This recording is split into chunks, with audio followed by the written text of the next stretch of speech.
ایک تفصیل ہے، میں صرف مجموعہ آپ کے سامنے رکھ دیتا ہوں تاکہ آپ سمجھ جائیں کہ استاد جی نے کون سی بات کی ہے۔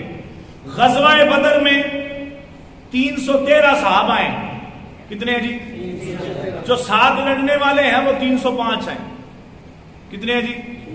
305 ہیں۔ 6 جو ہیں وہ ریکی کے لیے جا رہے ہیں، جاسوسی کے لیے جا رہے ہیں کہ ان کو دیکھو کافر کیا کر رہے ہیں۔ 6 کو ان کام پہ معمول کر لیا، 311 ہو گئے، اور 2 کو مدینے کی سرزمین پہ چھوڑا۔ ایک کا نام خلیفہ صوم، کامل الحیاء والایمان، امیر المومنین عثمان بن عفان رضی اللہ تعالیٰ، اور دوسرے جناب ام مکتوم رضی اللہ تعالیٰ عنہ ہیں۔ اب نبی نے صحابی ہیں، امامت کے مسلح پہ آپ کھڑے ہیں۔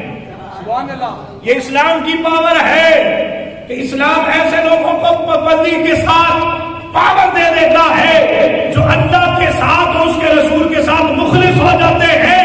اللہ انہیں یہ پاور دے دیتا ہے، ظاہری آنکھیں نہیں ہیں پر باطنی آنکھیں کھلوا دی جاتی ہیں۔ اب اختیار دیکھ مصطفیٰ کریم جان رحمت کا، 305 صحابہ غزوہ بدر میں لڑ رہے ہیں، ایٹ اے ٹائم لڑ رہے جا رہے ہیں، اور ٹوٹل 313 ہیں۔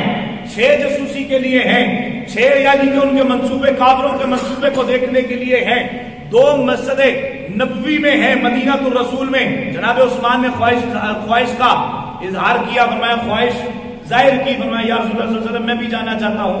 فرمایا نہیں، تو میری بیٹی بیمار ہے، رقیہ کی تو اعتماداری کرتا رہے گا، رقیہ کی تو عیادت کرتا رہے گا، رقیہ کی تو حفاظت کرتا رہے گا، میں مصطفیٰ کہتا ہوں میں تجھے بدر میں داخل فرماؤں گا۔